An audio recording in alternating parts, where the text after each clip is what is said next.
দলৰ নেতাসকলৰ লগত তেওঁলোকে বহিব, আলোচনা কৰিব আৰু এইকেইটা দিনৰ ভিতৰত আমি ৰাইজৰ পৰা কি শুনা পাইছোঁ যে আমালোকৰ প্ৰস্তুতিত আৰু আমি ভালদৰে কি কৰা উচিত আৰু পৰৱৰ্তী দিনত কেনেদৰে ৰাইজৰ কাষ চাপিব লাগে, ৰাইজৰ পৰা আমি কি পৰামৰ্শ পাইছোঁ, সেইখিনি বিষয়ৰ ওপৰত আলোচনা কৰিবলৈ এটা নিৰ্দেশ যোৱাকালি দিয়া গৈছে আৰু আজি মই নিজেই আমাৰ যোৰহাট ডিষ্ট্ৰিক্টত আহি আমাৰ দলৰ সতীৰ্থসকলৰ লগত আলোচনাত মই অংশগ্ৰহণ কৰিছোঁ। যোৰহাটৰ এটা প্ৰসংগ ক'ব বিচাৰিছোঁ। আচলতে আপুনি পৰ্যালোচনা বৈঠকত আজি বহাৰ প্ৰাক মুহূৰ্তত কালি আৰু পৰহি আপোনালোকৰ দলৰে এগৰাকী সহকাৰী সাধাৰণ সম্পাদকে এটা অভিযোগ আনিছে যে আপোনাৰ লগত থাকে দলৰ কোনোবা জ্যেষ্ঠ নেতাই চিপৰাং মাৰিলে, গাদ্দাৰ বুলি কৈছে, কাৰণ যাৰ বিনিময়ত তেওঁ পত্নীয়ে সুৰাৰ বিপণী অনুজ্ঞাপত্ৰ উপহাৰ হিচাপে পাইছে বুলি কৈছে। আনফালে যিগৰাকী সাধাৰণ সম্পাদকে সেই অভিযোগ আনিছে, তেওঁৰ বিৰুদ্ধেও কিন্তু অভিযোগ আছে যে তেওঁ আপোনাৰ বিজেপিৰ হোৱাটছআপ গ্ৰুপত তেওঁ এজেণ্ট হিচাপে কাম কৰি আছে। এক প্ৰকাৰে আপোনাৰ লগত থাকি কোনোবাই চিপৰাং মাৰিলে নেকি আপোনাৰ দলৰ? এই ধৰণৰ কথা আমি আজিৰ পৰা কিছু সপ্তাহ আগত বিজেপি শিবিৰৰ ভিতৰত শুনিছিলোঁ। আপোনালোকক নিশ্চয় মনত আছে। আনকৈ যোৰহাট জিলা বিজেপিৰ ভিতৰতো অভিযোগ উত্থাপন হৈছিল যে তিতাবৰ, তিয়ক, যোৰহাটৰ ভিতৰত তেওঁলোকৰ চিপৰাং মাৰিছিল। আমি বিজেপি দলৰ বিধায়কসকলৰ আমাৰ বাৰ্তা আমি শুনা পাইছোঁ আৰু যাৰ ফলত তেওঁলোকৰ ৰাজ্যিক সভাপতি ক'বলৈ বাধ্য হ'ল যে এনে ধৰণৰ কথাবোৰ আমি মুকলি কৰাটো উচিত নহয়। তো এই ধৰণৰ কথাবোৰ আমি বিজেপি যিসকল আজি তাৰিখত বিধায়ক হ'ল তেওঁলোকৰ মুখেদি আমি শুনা নাছিলোঁ নেকি? তেওঁলোকৰ ফেচবুক, তেওঁলোকৰ ফোন কল, ৰেকৰ্ডিং। আমাৰ কথাতে মই যে আগতেই ক'লোঁ যে অসমৰ জনসাধাৰণে কংগ্ৰেছক বিৰোধী দল হিচাপে আকৌ পুনৰবাৰ দায়িত্ব দিছে। বিৰোধী দল হিচাপে আমাৰ দায়িত্ব কি হ'ব লাগে? আজি তাৰিখত মূল্যবৃদ্ধিৰ বিষয়, আজি তাৰিখত বহুতখিনি আমাৰ মানুহবোৰ তেওঁলোকৰ বিলবোৰ পেণ্ডিং হৈ আছে। সেইখিনি কথা আমি ৰাইজৰ পৰা যে আমি গম পালোঁ, আমি আগন্তুক দিনত বিৰোধী দল হিচাপে সেইখিনি বিষয়ৰ ওপৰত আমি কেনেদৰে হেঁচা দিব পাৰোঁ, চৰকাৰক বাধ্য কৰাব পাৰোঁ, তাৰ ওপৰত আমাৰ বিভিন্ন ধৰণৰ আমাৰ চৰ্চা আৰু দলৰ ভিতৰত সাংগঠনিক স্থিতি আমি কেনেদৰে আৰু শক্তিশালী কৰিব পাৰোঁ সেই সম্পৰ্কত আমাৰ বিভিন্ন ঠাইত বৈঠক হ'ব। বিৰোধী দলপতি নিৰ্বাচন কেতিয়া সম্পন্ন? মই যোৱাকালি আমাৰ গুৱাহাটীত থকা সাংবাদিকখিনিক ক'লোঁ যে এটা প্ৰক্ৰিয়া আছে। আমাৰ যোৱাকালি যিখিনি কথা আছে আজিও এবাৰ। বিধানসভা নিৰ্বাচনত কংগ্ৰেছৰ পৰা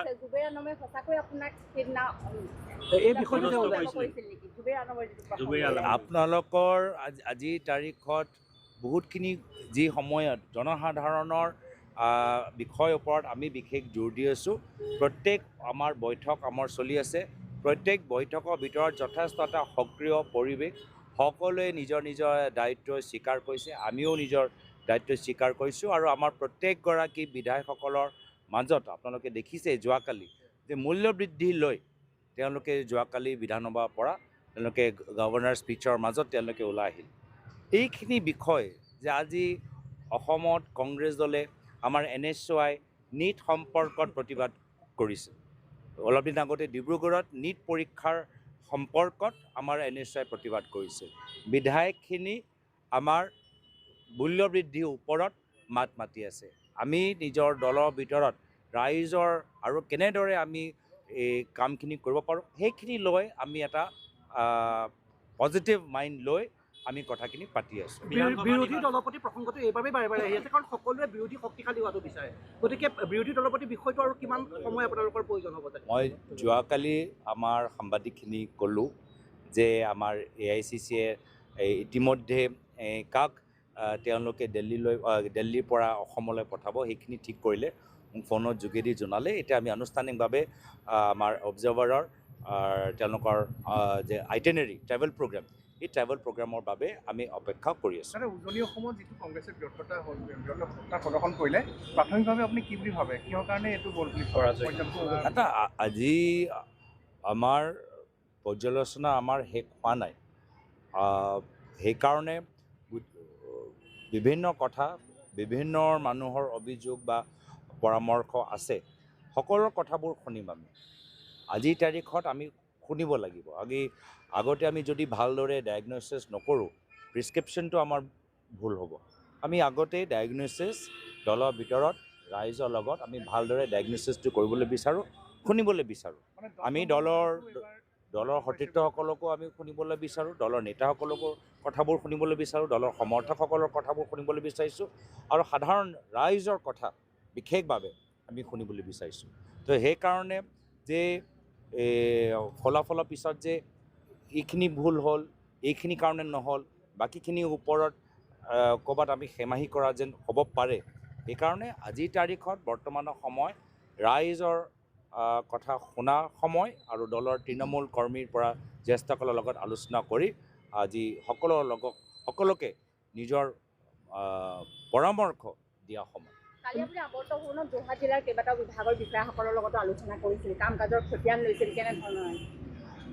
এতিয়া বহুতখিনি সময় যিদৰে কামখিনি হ'ব লাগিছিল, মডেল কোড অফ কণ্ডাক্ট লগাৰ বাবে কামখিনি হোৱা নাছিল। এতিয়া মডেল কোড অফ কণ্ডাক্ট নাই।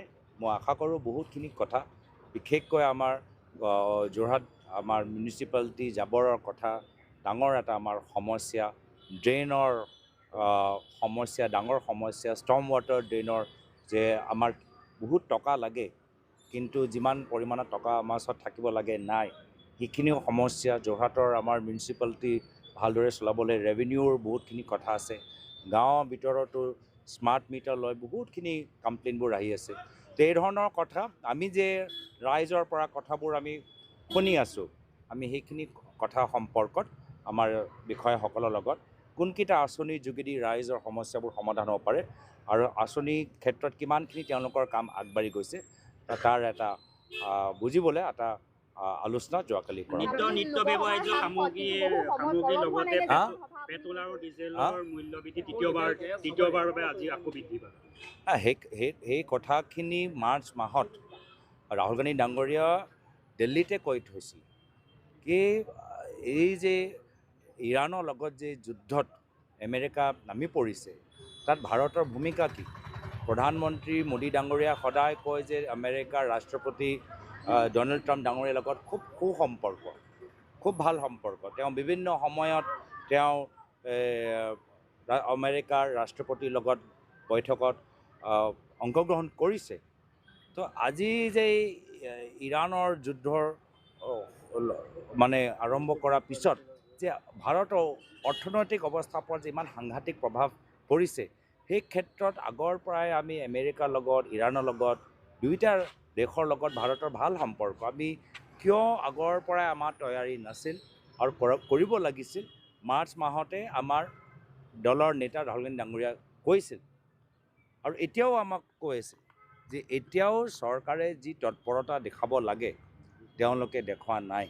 তো সেইকাৰণে এইখিনি কথা আমাৰ কাৰণে সাংঘাতিক। বহুত বিশ্লেষকসকলে কয় যে অহা 1-1.5 মাহৰ ভিতৰত আমাৰ অৰ্থনৈতিক অৱস্থাৰ ওপৰত আৰু ডাঙৰ হেঁচা পৰিব, আৰু সেইকাৰণে আমি এই বিধানসভা যি অসমত বিধানসভা চলি আছে, ৰাজ্য চৰকাৰে ইতিমধ্যে কি ভাবি থৈছে, ৰাজ্য চৰকাৰে কেন্দ্ৰীয় চৰকাৰৰ লগত কি আলোচনা কৰিছে, আমি জানিবলৈ বিচাৰোঁ যে আমাৰ সৰু উদ্যোগ, অসমৰ দোকানীবোৰক, আমাৰ সৰু সৰু যে আমাৰ ট্ৰাক চালক, মেজিক চালক, অটো চালক, ই ৰিক্সা চালকসকলক আজি তেওঁলোকৰ যে আৰ্থিক সংকট পৰিছে, সেই ক্ষেত্ৰত এই চৰকাৰে ইমাৰ্জেঞ্চি কি কাম কৰিব, এইখিনি কথাহে আমি জানিবলৈ বিচাৰিছোঁ। কিন্তু ক'ৰবাত ৰাজ্য চৰকাৰে হওক, কেন্দ্ৰীয় চৰকাৰে হওক, যি ধৰণৰ স্পষ্টীকৰণ সকলোৱে জানিবলৈ বিচাৰে, অসমৰ ৰাইজ জানিবলৈ বিচাৰে, ভাৰতবৰ্ষৰ ৰাইজে জানিবলৈ বিচাৰে, কিন্তু আজিৰ তাৰিখত আমাৰ জনা অধিকাৰ যেন নাই, সোধা অধিকাৰ যেন নাই, আৰু ক'ৰবাত মূল প্ৰশ্নৰ পৰা আমি বেলেগ বিষয়লৈ তাত বেছি সময় দিওঁ, এনেকুৱা এটা চেষ্টা বৰ্তমান বিজেপি চৰকাৰে চলাই আছে। আমাৰ সকলৰ অনুভৱ। কক্ৰজ জনতা পাৰ্টি সমগ্ৰ ছ'চিয়েল মিডিয়াত সেইটোৱে ট্ৰেণ্ডিং চলি আছে, এইটো কংগ্ৰেছ স্পন্সৰ্ড নেকি? তেনে এটা চৰ্চাও আপোনাৰ চলিছে। আমাৰ আজিৰ তাৰিখত অসমৰ মূল বিষয়বোৰ আজি কংগ্ৰেছ দল, আজি নহয় বহুত আগৰ পৰাই আমি উত্থাপন কৰিছোঁ যে আজি বাক স্বাধীনতাই নাই। আজি কোনোবা সমালোচনা কৰিলেই Facebook account Twitter account suspend কৰা যায়, বন্ধ কৰা যায়। অলপ সুধিলেই জেললৈ পঠাই যায়, ধৰ্ণা কৰিলেই পুলিচ আহি যায়। যিখিনি বিষয় এই নতুন মঞ্চ কক্ৰজ জনতা পাৰ্টি উত্থাপন কৰিছে, এইখিনি বিষয় আমি আমাৰ ফালৰ পৰা বহুত আগৰ পৰা আমি কৈ আছিলোঁ যে লাহে লাহে বাক স্বাধীনতা হেৰাই গৈছে, প্ৰশ্ন কৰাৰ অধিকাৰ, সমালোচনা কৰাৰ অধিকাৰ, আৰু চৰকাৰৰ দায়বদ্ধতা আমি যিদৰে চাবলৈ বিচাৰোঁ আমি বিচৰা নাই বা আমি দেখা পোৱা নাই। তো সেইকাৰণে যুৱকসকলৰ কিছু অংশ যুৱকসকলৰ ক্ষোভ এই ধৰণৰ সামাজিক মাধ্যম যোগেদি প্ৰকাশ পোৱা দেখা পাইছোঁ। আৰু দল বা সংগঠন হিচাপে সময় ক'ব যে তেওঁলোকে আগন্তুক দিনত কিমান সফলতা লাভ কৰে। শেষ প্ৰশ্ন ধন্যবাদ।